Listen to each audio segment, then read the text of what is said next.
আবার পার্শ্ববর্তী দেশ ভারত, সেখানেও প্রায় ৩৬ কোটি মুসলমান।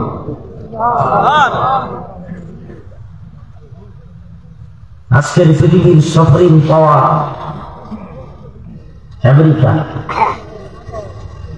আমেরিকার নিউ ইয়র্কে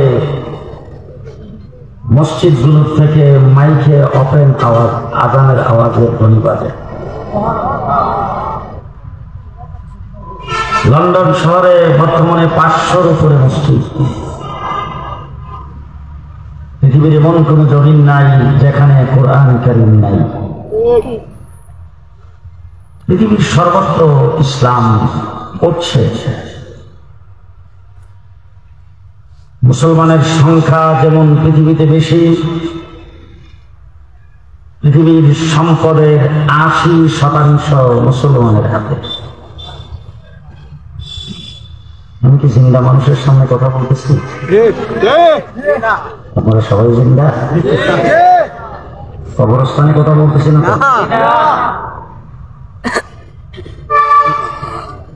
আজকের পৃথিবী পেট্রোল ছাড়া চলে না। পেট্রোল মুসলমানের হাতে, স্বর্ণের খনি মুসলমানের হাতে, গ্যাসের খনি মুসলমানের হাতে। আজকের পৃথিবীতে মুসলমান পারমাণবিক অস্ত্রের মালিক। এত সবকিছু থাকার পরে মায়ের খাইলাম না দিলাম,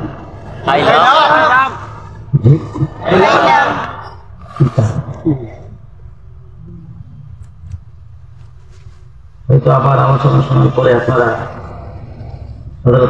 ভাই বাহুবলী সাহেব বলবেন কোন মৌলবীরা কিতাবের নাম ওয়াজ। ১০০ বার বলবেন, আগামীতে দাওয়াত দেবেন না, কিন্তু কথাগুলো ভালো করে শুনে রাখবেন। শুধু একটা জিনিস আর অভাব, যার কারণে মার খাচ্ছে, সেই জিনিসটা হলো ভারতে যখন মুসলমানদেরকে কুচকাটা করে, ভারতের মুসলমানদেরকে যখন মসজিদের ভিতরে ঢুকে যখন পিটায়, কাশ্মীরে মুসলমানদের যখন রক্ত ঝরে, আমার দেশের মুসলমান দাবিদার নেতা নেত্রীরা বক্তৃতার ভিতরে দাঁড়ায় বলে এটা ভারতের আভ্যন্তরীণ বিষয়। আজকে আমি খোদার কসম করে বলতে পারি, বিশ্বের মুসলমান যে যেখানে আছে, যদি পৃথিবীর কোন জায়গায় কোন মুসলমান নির্যাতিত হয়, নির্যাতনের প্রতিবাদ যদি মুসলমান বুক টান করে শুধু একটি কথা বলে, আমরা মুসলিম উম্মাহ, গোটা পৃথিবীর মুসলমান এক দেহ এক মান।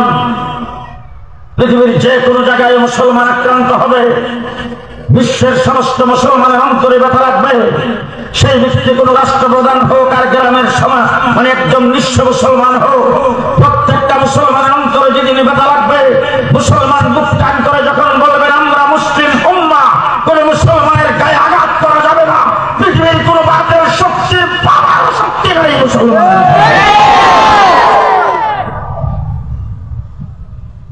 আজকে ফিলিস্তিনের মুসলমান মা বোনরা পর্যন্ত নিরাপদ নয়, ছোট ছোট শিশু বাচ্চা পর্যন্ত নিরাপদ নয়। আমরা তো খুব সুখে আছি।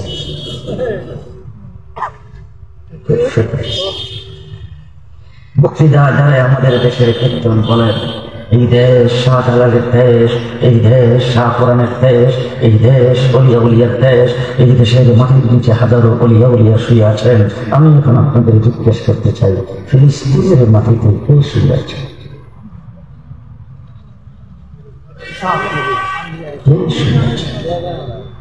হাজার হাজার নদী ফিলিস্তিনের মাটির নিচে শুয়ে আছে। আমার দেশে জন্মগ্রহণ করেছেন সেইকে গহরপুরি, আমার দেশে জন্মগ্রহণ করেছেন সেইকে কাপিয়া, আমার দেশে জন্মগ্রহণ করেছেন সেইকে ইমামবাড়ি, আমার দেশে জন্মগ্রহণ করেছেন হবিগঞ্জের মুহাদ্দিস। ফিলিস্তিনের জমিনে ৭০,০০০ নবী জন্মগ্রহণ করেছেন। সেখানকার মুসলমানদের যদি এই অবস্থা হয়, আমাদের ৩ দিক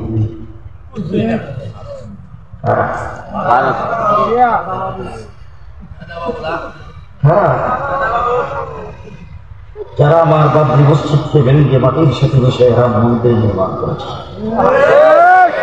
যারা গুজরাটে মুসলমানদেরকে ট্রেনে আগুন দিয়ে পোড়ায় মেরেছেন, যারা কাশ্মীরের মুসলমানদের উপর 70 বছর যাবৎ নির্যাতন করছেন, যারা আমার মুসলমানদের গুরু জবাই করতে দেয় না, যারা মুসলমানদেরকে কুরবানি করতে দেয় না, যাদের কারণে মুসলমান আজকে নিরাপদে নামাজ পড়তে পারে না, যাদের নিরাপদে মসজিদে যাইতে পারে না, মুসলমানদের উপর দৈনন্দিন যারা নির্যাতন করে, ওই সমস্ত ব্যক্তিরা সবসময় উৎপেতে থাকে। বাংলাদেশের মুসলমান বাবরি মসজিদ ধ্বংস হলে, বাংলাদেশের মুসলমান যখন শাইখুল হাদিসের নেতৃত্বে লাম মার্চ করে, এদেশের মুসলমানরা যখন কাশ্মীরে নির্যাতিত হয়, তখন এদেশের মুসলমান যখন রাস্তায় নেমে আসে, এই জন্য এই তাদের বেষ্টনীর ভিতরে এই দেশটা যদি মুসলমান থাকে তাইলে তাদের নিরাপত্তার সমস্যা, এই জন্য এই দেশ থেকে ইসলামকে বিদায় করতে হবে। চতুর্মুখী ষড়যন্ত্র শুরু হয়েছে। আজকে এই জায়গার মধ্যে বসে কত শান্তিতে ইসলামের সম্মেলনে ওয়াজ শুনছেন। আমি এসি গাড়িতে দিয়ে আপনাদের এখানে আগমন করেছি, কত শান্তি। আসার পরে কত মানুষ আমার সম্পর্কে স্লোগান দিয়েছে, কত বাহাবা দিয়েছেন। আপনারা কত শান্তিতে এখানে বসে ওয়াজ শুনছেন। ইসলামে কিন্তু এত শান্তিতে আসে না। ইসলামের নবী মুহাম্মদ রাসূলুল্লাহ সাল্লাল্লাহু আলাইহি ওয়াসাল্লাম অন্যান্য নবীদের মতোই তো আমাদের নবী না, বেশি সামান্য বেশি। যত নবী আল্লাহ দুনিয়াতে পাঠাইছে, সমস্ত নবীকে নির্দিষ্ট একটা এলাকার জন্য পাঠাইছে, নির্দিষ্ট সময়ের জন্য পাঠাইছে, নির্দিষ্ট জাতি গোষ্ঠীর জন্য পাঠাইছে। হযরত ঈসা আলাইহিস সালাম বনী ইসরাঈলের নবী, হযরত মূসা আলাইহিস সালাম বনী ইসরাঈলের নবী। বনী ইসরাঈল আল্লাহ পাক 70,000 নবী প্রেরণ করেছেন শুধু তাদের একটা জাতি গোষ্ঠীর জন্য। আজকে যদি তালাশ করেন তাইলে নবীদের ইতিহাস তালাশ করলে দেখবেন কাউকে নির্দিষ্ট সময়ের জন্য পাঠাইছে। হযরত নূহ আলাইহিস সালাম 950 বছরের জন্য নবী। এরকম ভাবে প্রতিটি নবী আসছে নির্ধারিত টাইমের জন্য নবী, নির্দিষ্ট এলাকার জন্য নবী। তুমি এই এলাকার নবী, তুমি এই এলাকার নবী, তুমি এই এলাকার নবী। আমার আপনার নবী মুহাম্মদ রাসূলুল্লাহ সাল্লাল্লাহু আলাইহি ওয়াসাল্লাম হবিগঞ্জের নবী না, সিলেটে না, বাংলাদেশে না। আমার নবীর এরিয়া কিন্তু আমার নবীর কতদিনের জন্য নবী? বেশকমটা ভালো করে বুঝবেন। আমরা কোন নবীর উম্মত, বেশকমটা ভালো করে বুঝবেন। আমার নবী কত দিনের জন্য নবী, আমার নবী কোন জাতির জন্য নবী, আমার নবী কোন এলাকার জন্য নবী। পরিষ্কার ভাষায় বলতে চাই, অতীতের নবী তো এলাকার জন্য আসছে, অতীতের নবী তো সময়ের জন্য আসছে, অতীতের নবী তো নির্দিষ্ট জাতি গোষ্ঠীর জন্য আসছে। আর আমার নবীকে আল্লাহ তাবারক ওয়া তাআলা দুনিয়াতে প্রেরণ করেছেন। আমার আল্লাহ পাক বলছেন, আমি রব্বুল আলামিন, ও আমার হাবিব আপনি হলেন রাহমাতুল লিল আলামিন। আমি আল্লাহ পাকের এরিয়া যতদূর, আপনার নবুয়তের এরিয়া ততদূর। সুবহানাল্লাহ। জোরে বলে আমার রাসূল সাল্লাল্লাহু আলাইহি ওয়াসাল্লাম সম্পর্কে আল্লাহ বলেন, ও আমার হাবিব আমি যতদিনের জন্য আল্লাহ, আপনি ততদিনের জন্য নবী। আল্লাহ বলে 2041 পর্যন্ত। আল্লাহ কতদিন? আল্লাহ সময় যেমন আনলিমিটেড, আমার নবীর নবুয়তের সময় আনলিমিটেড। মুহাম্মদুর রাসূলুল্লাহ সাল্লাল্লাহু আলাইহি ওয়াসাল্লাম নবী। আজকে যদি আদম আলাইহিস সালাম সম্পর্কে আলোচনা করতে চান, তাহলে আদম আলাইহিস সালামের মাটি আল্লাহ কোথা থেকে উঠাইছিল? আল্লাহ পাক লাশকে কোথায় তৈরি করেছেন? এরপরে রূপকে কোথায় শুকাইছেন? এরপরে আল্লাহ পাক আদম আলাইহিস সালামকে কোথায় নিয়ে গেছেন? রূপটা কোথায় দিয়েছেন? জান্নাতের ভিতরে কোথায় রাখছেন? এরপর হাওয়া আলাইহিস সালামকে কেমনে তৈরি করেছেন? ইতিহাস কিন্তু ওখান থেকে শুরু হবে। আর আমার নবীর ইতিহাস যদি আলোচনা করতে চান, পৃথিবী সৃষ্টির 1000 বছর থেকে আগের থেকে শুরু হবে।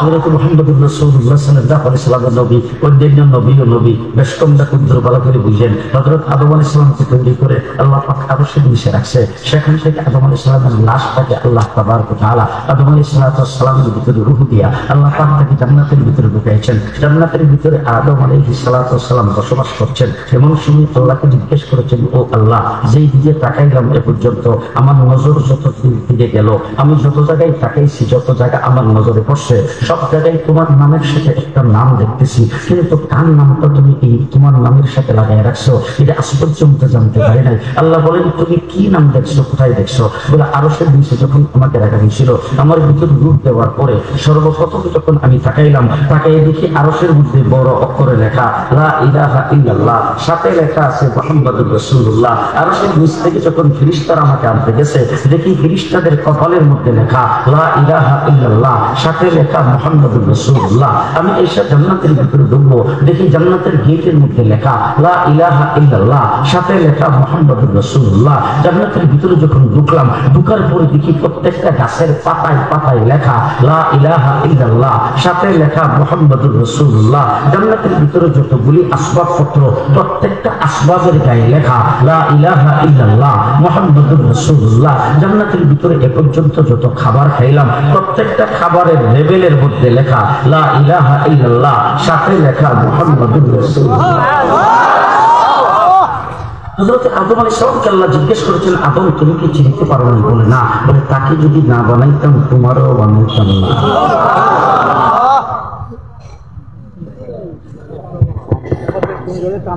তাকে যদি না বানাই, সাহাবী তখন রাসূল জন্মগ্রহণ করেছেন। হুজুরের বাবার নাম আব্দুল্লাহ, হুজুর মা আমিনার ঘরে জন্মগ্রহণ করেছেন, কুরাইশ বংশে জন্মগ্রহণ করেছেন, আব্দুল মুত্তালিবের ঘরে জন্মগ্রহণ করেছেন। এই সব কিছু জানার পরে যখন প্রশ্ন করেছেন, রাসূল বুঝে গেছেন, বুঝে তার প্রশ্নের উত্তর দিয়েছেন, কুনতু নাবিয়্যান ওয়াল আদামু বাইনাল মা'i ওয়াত তিন। আমি তখন নবী ছিলাম যখন আদম আলাইহিস সালাম মাটি আর পানিতে মিশ্রিত অবস্থায় ছিল। আদম আলাইহিস সালামকে এখনো সৃষ্টি করা হয়নি, তখন আমার নবী যার খাতিরে আল্লাহ আসমান জমিন সৃষ্টি করেছেন। কথা বুঝে আসলে বলে বিশ্বাস হবে? বিশ্বাস হবে? আমার নবী যদি পৃথিবীতে না হইতো, মৌলানা আব্দুল হাই বাহুবলী হইতো না। আমার নবী পৃথিবীতে না আসলে জুনায়েদ আল হাবিবের জন্ম হতো না। আমার নবী পৃথিবীতে না আসলে হবিগঞ্জের মুহাদ্দিস সাহেব কিন্তু আসতো না। আমার নবী পৃথিবীতে না আসলে নুরুল ইসলাম ওলিপুরীর জন্ম হতো না। আমার নবী যদি পৃথিবীতে না আসতো, বঙ্গবন্ধু নামে কোনো লিডার হতো না। আমার নবী পৃথিবীতে না আসলে ৭১ মুক্তিযুদ্ধ হতো না। আমার নবী যদি পৃথিবীতে না আসতো, বাংলাদেশ নামে কোনো দেশ হতো না। আমার নবী পৃথিবীতে না আসলে হবিগঞ্জ নামে কোনো জেলা হতো না। আমার নবী পৃথিবীতে না আসলে সিলেট নামে কোনো বিভাগ হতো না। আমার নবী পৃথিবীতে না আসলে পদ্মা ব্রিজ হতো না, কর্ণফুলী চ্যানেল হতো।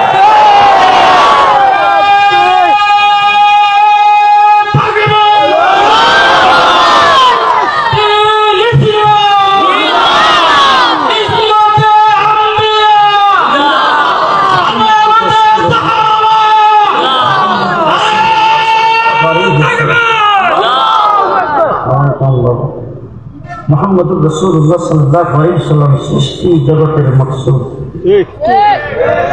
সৃষ্টি জগতের উদ্দেশ্য। আমার নবী যদি পৃথিবীতে না আসতো, আল্লাহ যদি আল্লাহর হাবিবকে সৃষ্টি না করতেন, হযরত আদম আলাইহিস সালামকে কুদরতি হাতের দ্বারা বানাইতেন না, আল্লাহ যদি হযরত ইব্রাহিম মুহাম্মদুর রাসূলুল্লাহকে সৃষ্টি না করতেন, ইব্রাহিমকে খলিল বানাইতেন না, আমার নবী যদি পৃথিবীতে না আসতো, মুসা আলাইহিস সালাম কালিমুল্লাহ হতো না, আমার নবী পৃথিবীতে না আসলে ঈসা আলাইহিস সালাম রূহুল্লাহ হতো না, আমার নবী পৃথিবীতে না আসলে সুলাইমানের রাজত্ব হতো না, আমার নবী পৃথিবীতে না আসলে ইউসুফের সৌন্দর্য হতো না, আমার নবী পৃথিবীতে না আসলে ইসমাইলের কুরবানি হতো না, আমার নবী পৃথিবীতে না আসলে ১,২৪,০০০ পয়গম্বর আসতেন না।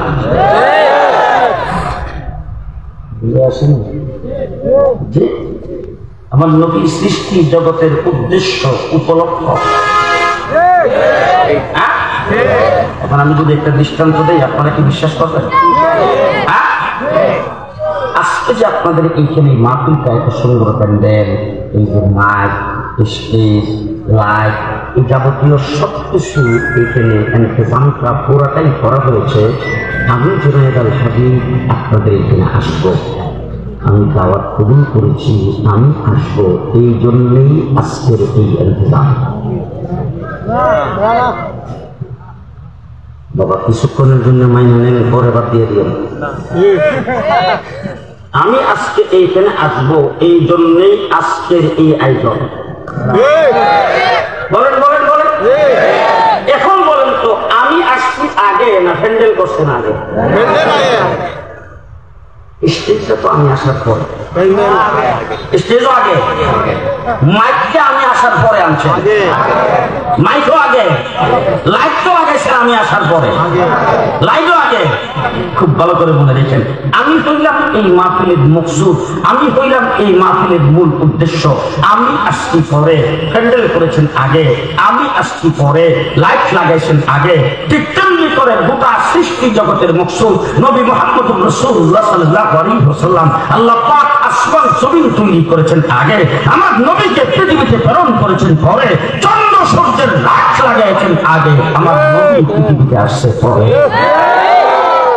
মকসুদ হলো আমার নবী, উদ্দেশ্য উদ্দেশ্য আমার নবী মুহাম্মদ রাসূলুল্লাহ সাল্লাল্লাহু আলাইহি ওয়াসাল্লাম, আমার নবী পৃথিবীতে না আসলে চন্দ্র সূর্য হতো না। উদ্দেশ্য কি?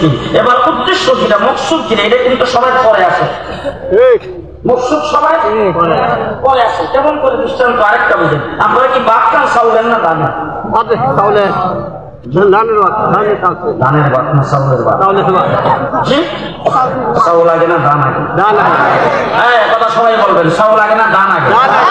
আপনাদের দেশের সিস্টেম জানি না আমি, হয়তো একরকমই হবে, কারণ আমার বাড়িতে বেশি দূর না আপনাদের এখান থেকে। তো আমাদের দেশে দেখছি ডান্ডারে আগে পানি দিয়ে ভিজাইয়ার পরে সাপ দিয়ে রাখে, রাখলে 2 দিন পরে বের হয় ঘেরা, ঘেরা বের হইলে খিচুড়ি ভাত করে খায়। ডান্ডারে পানি দিয়ে ভিজাইয়া ঘেরা বের করছে কি জন্য? উদ্দেশ্য হলো চাউল, মেন উদ্দেশ্য কি? চাউল। এবার ডান্ডারে এই ঘেরা বের হয়েছে পরে এটা নিয়ে কাদা মাটির মধ্যে ফেলাইছে, আমাদের দেশে বলে জ্বালা। মেন উদ্দেশ্য চাউল। জ্বালাটা যখন একটু বড় হয়েছে এরপর উঠাই নিয়ে ক্ষেতের মধ্যে লাইন দিয়ে লাগাইছে, মেন উদ্দেশ্য হলো চাউল। এরপরে খুলটার দিছে, সার দিছে, গোবর দিছে, পানি দিছে, আগাছা পরিষ্কার করছে, উদ্দেশ্য হলো চাউল। ধান গাছটা বড় হয়েছে, ধানের শীল ধরছে, উদ্দেশ্য হলো চাউল। ক্ষেতের মধ্যে পাকছে, উদ্দেশ্য হলো চাউল। আগে কাশি দিয়ে কাটতো, এখন মেশিন দিয়ে কাটছে, উদ্দেশ্য হলো চাউল। আগে গরু দিয়ে বাড়াইতো, এখন মেশিন দিয়ে ছড়াইছে, উদ্দেশ্য হলো চাউল। এরপর পানি দিয়ে ভিজাইছে, উদ্দেশ্য হলো চাউল। সিদ্ধ করছে, উদ্দেশ্য হলো চাউল। রোদে দিয়ে শুকাইছে, উদ্দেশ্য হলো চাউল। মেশিনে ভাঙ্গে চাউল বাইর করছে। চাউল এলো কোন সময়? সবাই পরে। আগে যা কিছু করলো কোন উদ্দেশ্যে? চাউলের উদ্দেশ্যে। ঠিক তেমনি করে তামাম পৃথিবীর যাবতীয় সবকিছু আল্লাহ পাক সৃষ্টি করেছেন মুহাম্মদ রাসূলুল্লাহ সাল্লাল্লাহু আলাইহি ওয়াসাল্লামের উদ্দেশ্যে। হযরত আদম থেকে নবী পাঠাইতে শুরু করেছেন, উদ্দেশ্য হলো হযরত আদম আলাইহিস সালামকে দুনিয়াতে পাঠাইছেন, উদ্দেশ্য হলো আমার নবী মুহাম্মদ রাসূলুল্লাহ। ইব্রাহিমকে খলিল বানাইছেন, উদ্দেশ্য নবী মুহাম্মদ রাসূলুল্লাহ। নূহ আলাইহিস সালামকে কিস্তিতে উঠাইছেন, উদ্দেশ্য নবী মুহাম্মদ রাসূলুল্লাহ। মুসা আলাইহিস সালামকে তাওরীত কিতাব দিয়েছেন, উদ্দেশ্য নবী মুহাম্মদ রাসূলুল্লাহ। ঈসা আলাইহিস সালামকে বিনা বাপে মায়ের কোলে জন্ম দিয়েছেন, উদ্দেশ্য নবী মুহাম্মদ রাসূলুল্লাহ। ইব্রাহিমকে নমরুদের আগুন থেকে বাঁচাইছে, উদ্দেশ্য নবী মুহাম্মদ রাসূলুল্লাহ। ইসমাঈলকে কুরবানি করেছেন, উদ্দেশ্য নবী মুহাম্মদ রাসূলুল্লাহ। ইব্রাহিম আর ইসমাঈলের দ্বারা বাইতুল্লাহ শরীফ তৈরি করেছেন, উদ্দেশ্য নবী মুহাম্মদ রাসূলুল্লাহ। সবকিছু করেছেন আগে, উদ্দেশ্য তিনি আসছেন সবাই পরে। এবার জিজ্ঞেস করতে চাই, চাউল যখন মেশিনে বানিয়ে বের করে ফেলছেন, চাউলটা দিয়া দান বানান তো দেখি। চাউল থেকে দান হবে না, হবে না, হবে না দান। চাউলটার থেকে দান করা যাবে কি না? চাউল যখন হয়ে গেছে চাউল দিয়া দান করা যাবে না, চাউলটারে ফিরা দান করা সম্ভব? সম্ভব? ভিজে রাখলে বেড়া হইব না, জি খেতে বানিয়ে জ্বালা হইব, আসতে তো ভালো করে বুঝছেন। চাউল হলো মূল উদ্দেশ্য। চাউল হয়ে যাওয়ার পরে এই চাউলের দ্বারা যেমন দান করা যায় না, ঠিক তেমনি করে সৃষ্টির উদ্দেশ্য নবী মুহাম্মদ রাসূলুল্লাহ। নবী মুহাম্মদ পৃথিবীতে আগমনের পরে নতুন কোনো নবী হওয়া যায় না।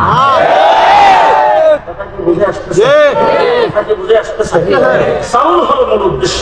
চাউল হয়ে যাওয়ার পরে চাউল দিয়ে যেমন দান করা যায় না, চাউল ভিজায় রাখতে তেমন করা হবে না। আমার নবী হলো সৃষ্টি জগতের উদ্দেশ্য। আমার নবী পৃথিবীতে আগমনের পরে নতুন করে নবী পৃথিবীতে হবে না। তিন নম্বরে জিজ্ঞেস করতে চাই, চাউল যখন হয়ে গেছে চাউল দিয়ে কি পাক পাক করা সম্ভব? সম্ভব। খিচুড়ি মনে হয় সম্ভব না, খিচুড়িও সম্ভব, পোলাও, বিরিয়ানি, কাচ্ছি, হ্যাঁ, তেহারি, গুড়ি কোটা, সাথে করা, পিঠা বানানো, খিচুড়ি পাক করা, পায়েস, ফেলনি, সম্ভব সম্ভব করে বলে সম্ভব। তেমনি করে ভালো করে বুঝলেন, চাউল হয়ে গেছে, চাউলের দান করা সম্ভব নয়, চাউল হয়ে যাওয়ার পরে চাউল দিয়ে যখন ভাত পাক করা সম্ভব, ঠিক তেমনি করে আমার নবী পৃথিবীতে আগমনের পরে নতুন কোন নবী হওয়া সম্ভব নয়। চাউল দিয়ে যেমন ভাত পাক করা সম্ভব, আমার নবী আগমনের পরে নবুয়তি এলেন থেকে হবিগঞ্জের মুহাদ্দিস হওয়া সম্ভব। নবী হওয়া সম্ভব না, নবী হওয়া সম্ভব না। চাউল দিয়ে যেমন খিচুড়ি পাক করা সম্ভব, আমার নবী নবীতে এলেন থেকে নুরুল ইসলাম কুলি হওয়া সম্ভব। চাউল দিয়ে যেমন ভাত পাক করা সম্ভব, আমার নবী নবীতে এলেন থেকে সেইকে গহরপুরি হওয়া সম্ভব। আমার নবী নবীতে এলেন থেকে সেইকে বল্লভী হওয়া সম্ভব। নবী হওয়া সম্ভব না, নবী হওয়া অলি হওয়া সম্ভব, গাউস হওয়া সম্ভব, কুতুব হওয়া সম্ভব, আল্লাহওয়ালা হওয়া সম্ভব, মুফতি হওয়া সম্ভব, মুহাদ্দিস হওয়া সম্ভব, মুফাসসির হওয়া সম্ভব, ফকিহ হওয়া সম্ভব। নবী হওয়া নবী হওয়া সম্ভব না। আমার নবী সৃষ্টির উদ্দেশ্য সেই নবী পৃথিবীতে আসছেন যার খাতিরে আসমান জমিন তৈরি। তিনি যখন রাস্তা দিয়ে হাঁটতেন তখন তার পায়ের নিচে টাকা অবস্থান হতো। ইসলাম আমার নবীর দায়িত্ব জমে গেছে, সেখানে রাসূলকে রক্তাক্ত করা হয়েছে, চতুর্দিক দিয়ে বৃষ্টির মতো বাদলের আঘাত আসছে রাসূলের শরীরের উপরে, হুজুর ক্ষতবিক্ষত হয়ে গেছেন। আমার নবী রাস্তা দিয়ে যখন হাঁটতো তখন মহিলাগুলি এনে রাসূলের মাথায় ঢেলে দিত। আজকে কত আরামে, দিক দিয়ে আরামে মসজিদের ভিতরে এসি লাগানো হয়েছে, এখানে কত আরামে নামাজ পড়ে। আমার নবী হেরামে সেজদায় গেছে, হুজুরের উটের, হুজুরের মাথার উপরে, হুজুরের গাড়ির উপরে, পিঠের উপরে উটের পচা নারী বুড়িয়ে রেখে দিয়েছে। হযরত বেলালকে পিটাইতে পিটাইতে তাকে উত্তপ্ত বালির মধ্যে শেষরানো হয়েছে। হযরত বেলালকে তার বুকের উপর পাথর চাপা দিয়ে রাখা হয়েছে। হযরত আবু বকর সিদ্দিককে পিটাইতে পিটাইতে নাকের হাড়টি ভেঙে দেওয়া হয়েছে। হযরত আবু বকর সিদ্দিক রক্তক্ষরণের কারণে 3 দিন পর্যন্ত বেহুশ ছিলেন। 13টা বছর পর্যন্ত রাসূল নির্যাতিত হয়ে তারপরে রাসূল হিজরত করে মদিনায় গেছেন। সেখানে যাওয়ার পরে সাহাবায়ে কেরাম, মক্কা থেকে যারা হিজরত করে গেছেন তারা হলেন মুহাজির। এই মুহাজির সাহাবায়ে কেরামের বাড়ি নাই, ঘর নাই, তাদের বিবি বাচ্চা সব মক্কায় হয়ে গেছে, মাল সম্পদ মক্কায় হয়ে গেছে, ব্যবসা প্রতিষ্ঠান মক্কায় হয়ে গেছে, সেইগুলি তারা গজব করে রেখেছেন, সেইগুলিকে ভেঙে নেই। এই সমস্ত মানুষের উপর নির্যাতন চলছে। এত বড় নির্যাতিত হয়ে সাহাবায়ে কেরাম মদিনায় যাইয়া একজন সাহাবী আরেকজন সাহাবীর সঙ্গে, একজন সাহাবী একজন মুহাজির মক্কা থেকে আসছে, আরেকজন আনসার যিনি মদিনার সাহাবী, তার সঙ্গে ভাই ভাই হয়ে থাকতে শুরু করেছেন। সেই জায়গায় আবু জাহেল 1000 সৈন্য নিয়ে মদিনায় আক্রমণ করার জন্য গিয়েছে। 1000 সৈন্য নিয়ে মদিনায় আক্রমণ করার জন্য গিয়েছে। যখন আক্রমণ করার জন্য গেছে, আল্লাহ রাসূল আল্লাহকে ডাক দিয়ে বলছেন, ও আল্লাহ, মদিনায় আসছি 13টা বছর পর্যন্ত নির্যাতিত হয়ে জীর্ণ শীর্ণ সাহাবায়ে কেরাম, রমজান শরীফের মাস, শেষ রাত্রে সেহরি পেট ভরে খাওয়ার মতো অবস্থা নাই। এই অবস্থায় আবু জাহেল আসছেন 1000-এর বাহিনী নিয়ে মদিনাতে আক্রমণ করার জন্য। আমাকে মদিনাতেও শান্তি থাকতে দেবে না। আমার আল্লাহ পাক ডাক দিয়ে বলেন, ও হাবিব, 13টা বছর পর্যন্ত প্রতিবাদ করেন নাই, প্রতিরোধ করেন নাই, 13টা বছর পর্যন্ত নির্যাতিত হয়েছেন, কোন প্রকার প্রতিরোধ করতে পারেন নাই। আজকে মদিনায় আসছেন, কম সংখ্যক হোক, সংখ্যায় যাই হোক, আবু জাহেলকে আর সারা যাবে না, প্রতিরোধ করতে হবে। রাসূলুল্লাহ সাল্লাল্লাহু আলাইহি ওয়াসাল্লাম সাহাবায়ে কেরামের সামনে ঘোষণা দিয়েছেন। আজকে আশিক রাসূল ভালো করে শুনুন, সাহাবায়ে কেরামের সামনে ঘোষণা দিয়েছেন, ও সাহাবীরা, আল্লাহ পাক অনুমতি দিয়েছেন প্রতিরোধ করার জন্য, প্রতিবাদ করার জন্য মাঠে নামতে হবে। আবু জাহেলকে মদিনায় আক্রমণ করতে দেওয়া যাবে না, যুদ্ধ করতে হবে। সাহাবায়ে কেরাম সবাই মিলে লাফাইতে শুরু করেছেন, যুদ্ধের ময়দানে যাবে। সাহাবায়ে কেরামকে নিয়ে আল্লাহর হাবিব বসছেন। বসার পরে সাহাবীরা কি বলছে শোনেন। হযরত মূসা আলাইহিস সালাম বলছেন, ও আমার উম্মতেরা, ফেরাউনের সাথে যুদ্ধ করা লাগবে। মূসা আলাইহিস সালামের উম্মত মুসা আলাইহিস সালামকে ডাক দিয়ে বলে, মূসা, যদি ফেরাউনের সাথে যুদ্ধ করা লাগে, তুমি আর তোমার আল্লাহ কইরো, আমরা না। কি বলছে? ও মূসা, ফেরাউনের সাথে যুদ্ধ করা লাগলে তুমি আর তোমার আল্লাহ কইরো, আমরা না। ঠিক, আমার নবী উম্মত পেটে ভাত নাই, ঠিক, পরনে কাপড় নাই, ঠিক, বউ বাচ্চা মক্কায় ফেলে দিয়ে আসছে, সহায় সম্পত্তি নাই, কিচ্ছু নাই, নিঃস্ব। কিন্তু আমার রাসূলের সামনে দাঁড়িয়ে বলছেন, আল্লাহর হাবিব মূসা আলাইহিস সালাম উম্মত বলেছেন, যুদ্ধ করা লাগবে তুমি আর তোমার আল্লাহ কইরো, আমরা এগুলিতে নাই।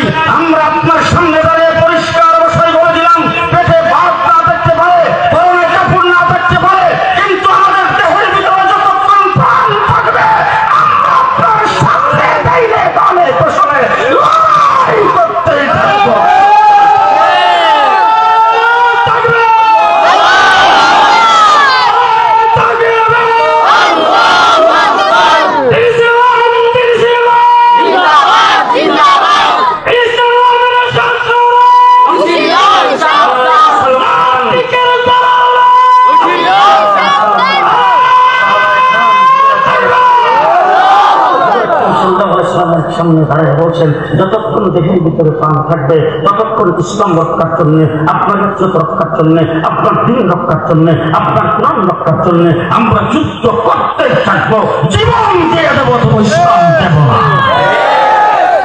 আপনাদের কি মত? আপনাদের কি মত? আসতে বলুন।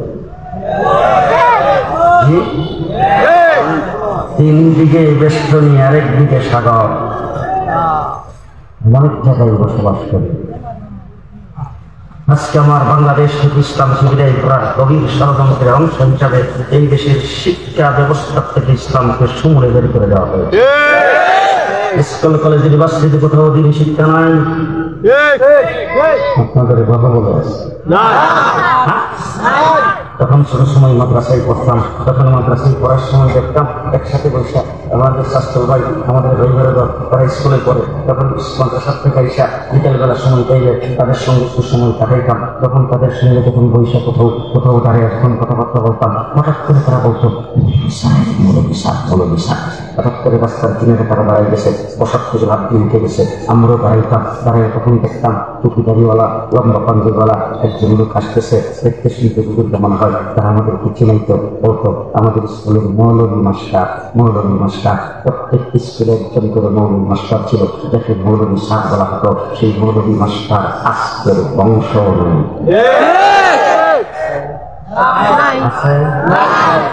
স্কুলে প্রাইমারি থেকে শুরু করে ইউনিভার্সিটি পর্যন্ত ধর্মীয় শিক্ষা, ধর্মীয় সাবজেক্ট পড়াইবার একজন মাস্টারও রাখা হয় নাই। শুধু তাই না, ধর্মীয় সাবজেক্ট নাম অবস্থে যেটুক আছে এইটুকুর আবার পরীক্ষা নেই।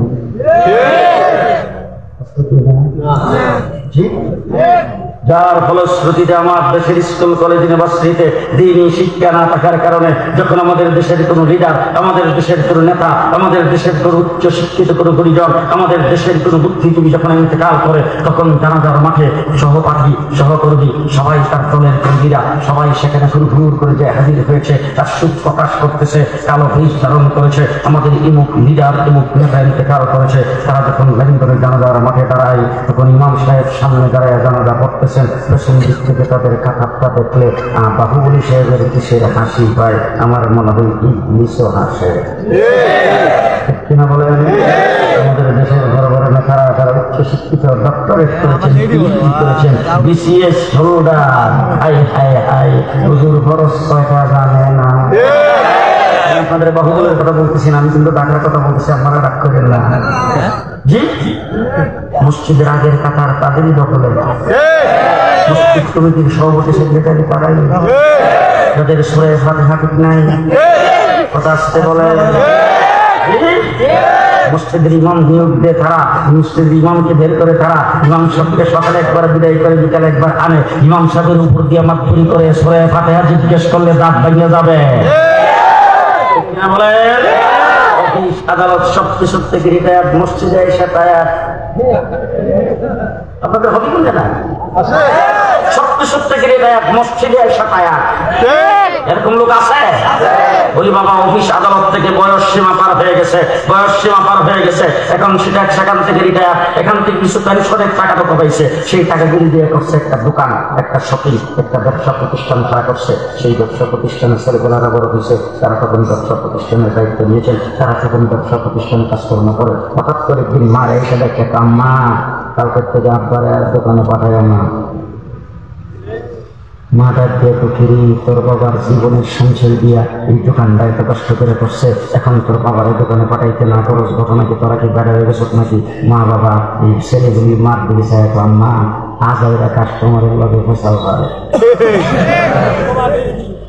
500 টাকার একটা বান্ডিল দিলে ভালো করে কমতে পারে না, একটা জিনিস বিক্রি করতে 10 মিনিট সময় লাগে, আর উল্টা পাল্টা লাগে, দোকানে যে কত লস করছে তার ঠিক নাই। এখন থেকে বাড়ির থাকতে করে এতদিন অফিস থেকে রিটায়ার, এখন দোকান থেকেও রিটায়ার, এখন দোকান থেকে রিটায়ার করার পরে বুড়ি হয়েছে জ্বালা।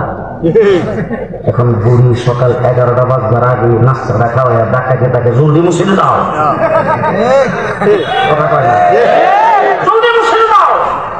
বুড়ি পাঠাই দিচ্ছে না 11টার সময় মসজিদে, মসজিদে যায় আসে, জোহরের নামাজ পড়ে যখন খাইতে আসছে, খানা ঢাকায় আসার পরে বুড়ি 3টার আগে তাড়াতাড়ি মসজিদে যাও, আসরে আজান দিল।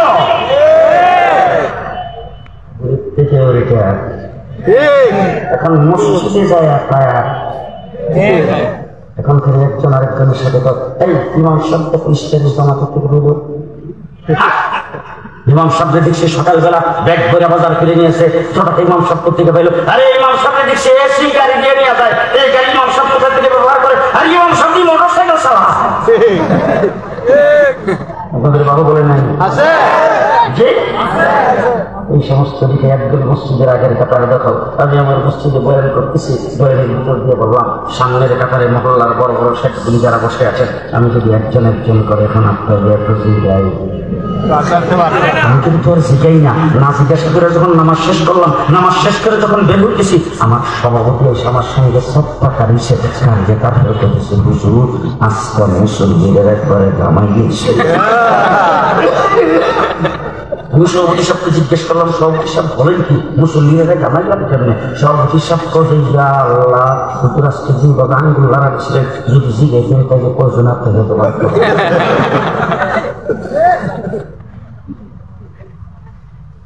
তোমার নাম আব্দুর রহমান আব্দুর রহিম তোমার নাম আমিনুদ্দিন জিজ্ঞেস করে আমিনুদ্দিন নামটা কেন রাখলো বলে আমার বাপ মা তারা সেইকে কাতিয়ের মুরিদ ছিল বিশ্বাসের নামে আমার নাম রাখছে আমার বাপ মা সেইকে বল্লভীর মুরিদ ছিল এই জন্য আমার নাম লুৎফুর রহমান রাখছে আর আল্লাহর অলিদের নাম তোমার নাম রাখছে তুমি স্কুল কলেজে লেখাপড়া করিয়া এখন উজুর ফরজ কইতে জানো না তাইমুমের ফরজ কইতে জানো না জানাজার নামাজ পড়তে পারো না এই দোয়া কালাম কালামের নামাজ পর্যন্ত ঠিক কথা পড়তে পারো না তোমার মা বাবা ইন্তেকাল করলে তার জানাজা তুমি ঠিক পর্যন্ত দিতে পারো না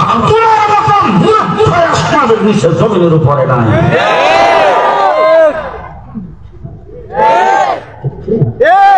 ইসলামকে বিদায় করার সর্বপ্রথম হাতিয়ার শিক্ষা ব্যবস্থা থেকে ইসলামকে বিদায় করে না ইসলামকে বিদায় করতে চাই না আজকে থেকে কয়েক বছর আগেও আমার দেশের শিক্ষা ব্যবস্থায় ইসলামিক শিক্ষা এমন ছিল আমার দেশের স্কুল আমরা যখন মাদ্রাসায় পড়তাম স্কুলের অনেক ছেলেপেলেরা আমাদের কাছে আসতো বই পুস্তক বোঝার জন্য সেখানে দেখতাম নবীর জীবনী মুহাম্মদুর রাসূলুল্লাহ সাল্লাল্লাহু আলাইহি ওয়াসাল্লামের জীবনী আবু বকর সিদ্দিকের জীবনী উমর ইবনে খাত্তাবের জীবনী খোলাফায়ে রাশিদিনের ইতিহাস এই সমস্ত বিষয়গুলি ছিল দোয়া কালাম ছিল মাসতুল দোয়াগুলি ছিল আজকে তো এগুলি কিছুই নাই এক দুই বছর আগেও ছিল তোমাদের একজন আরেকজনের সঙ্গে যদি দেখা হয় কোন মুরব্বীর সঙ্গে যদি দেখা হয় সমাজের সাথে যদি দেখা হয় তোমরা তখন বলবা আসসালামু আলাইকুম আর আজকের যে শিক্ষা ব্যবস্থা প্রয়োগ করা হয়েছে সেখানে লেখা হয়েছে গুড মর্নিং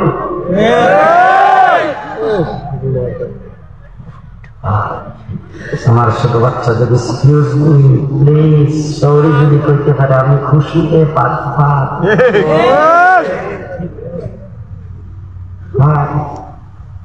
লিফটে উঠতেছি একটা মা আর একটা বাবা দুইজনে একটা ছোট বাচ্চা নিয়ে আসছে বাচ্চারা 4-5 বছরের বাচ্চারা লিফটের মধ্যে দৌড় দিয়ে উঠিয়া আমি লিফটে খারাপ আমার সঙ্গে দিয়ে ধাক্কা লাগছে মা বাবা দুইজন বাচ্চারা ধরে তো হুজুরের সরি করে দাও sorry sorry sorry sorry sorry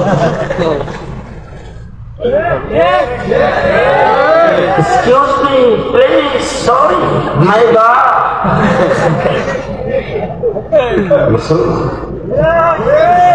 My God, কার শব্দ? My God, কার শব্দ? Excuse me, please, sorry, কার শব্দ? Good morning, কার শব্দ?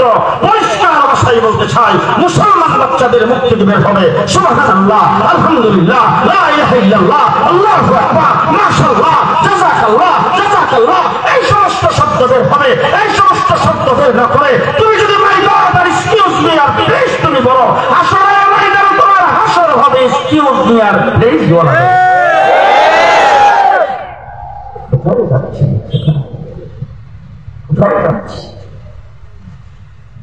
মুসলমান ইসলামকে বিদায় করার যে ষড়যন্ত্র শুরু হয়েছে এই ষড়যন্ত্র রুখতে হবে আস্তে আস্তে আস্তে আস্তে এই ষড়যন্ত্র নস্যাৎ করে দিতে হবে যদি এই ষড়যন্ত্রকে নস্যাৎ করতে চান তাই আমি আপনাদের কাছে জানতে চাই আজকে যদি আমাদের দেশ আল্লাহ না করুক বিজাতিদের দখলে চলে যায় দেশের স্বাধীনতার সার্বভৌমত্ব যদি নস্যাৎ করে কোন নাস্তিকার মুক্তার যদি ক্ষমতায় বসে এই দেশ থেকে ইসলামকে উৎখাত করার জন্য আসে আপনি আমার বুক বরাবর রাইফেল আর বন্দুকের গুলি তাক করে যদি বলে ইসলাম ছাড়তে হবে তখন কি বুক টান করে বলতে পারবেন জীবন দিয়ে দেব তোর ইসলাম দেব না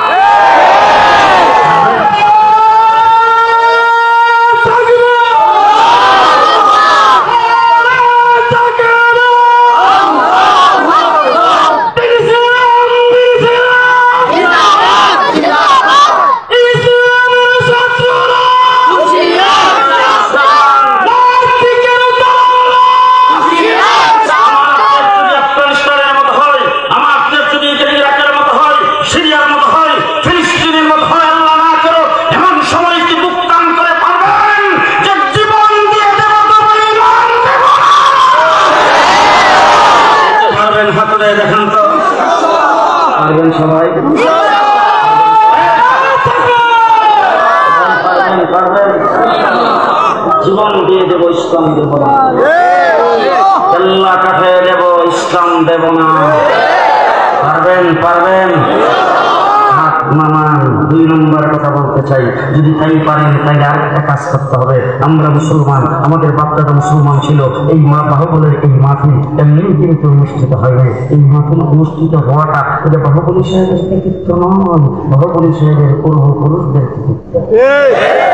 বাহুবলী সাহেবের অন্তরে সেই কথাটা কেমন আসলো? আজকে এখানকার যুবকরা অন্তরে এই কথাটা কিভাবে আসলো? তারা দেখছে সেইকে বল্লভী, তারা দেখছে সেইকে কাটিয়া, তারা দেখছে সেইকে বাগা, তারা দেখছে সেইকে বিয়ামপুরি, তারা দেখছে সেইকে করিয়া, সেইকে জহরপুরি, হবিগঞ্জের মহাদ্দেশ, সেইকে ইমামবাড়ি, এই সমস্ত বড় বড় বুজুর্গ জ্ঞানবীর তারা উদ্বুদ্ধ করেছেন মানুষকে ইসলামী সম্মেলন ওয়াজ মাহফিল করার জন্য। আজকের থেকে শত শত বছর আগের থেকে সেই ওয়াজ মাহফিল ইসলামী সম্মেলন চলে আসছে। সেই সংস্কৃতি আমাদের দেশের যুবকদের ভিতরে আসছে। তারা মুসলমানের ঘরের মুসলমান হওয়ার কারণে আজকে যদি আপনার ছেলে মেয়ে স্কুল কলেজে ইউনিভার্সিটিতে পড়ে, তারা যদি মুসলমান হতে না পারে তাইলে ওয়াজ মাহফিল একদিন থাকবে না। আপনার সন্তান মুসলমান হয়ে বেঁচে থাকবে, সবাই না, সবাই না।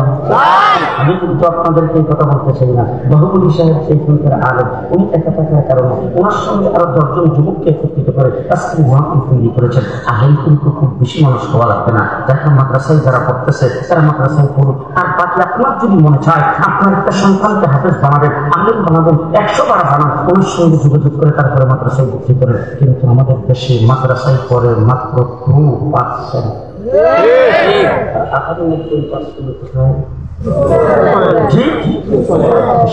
92% মুসলমানের সন্তানেরা, 98% যারা স্কুলে পড়ে তাদের জন্য উযু জানা দরকার। তাকে দেখেন তো, যদি কথা না কই মনে করবেন যে অন্য দলের লোক। তাদের জন্য উযু জানার দরকার।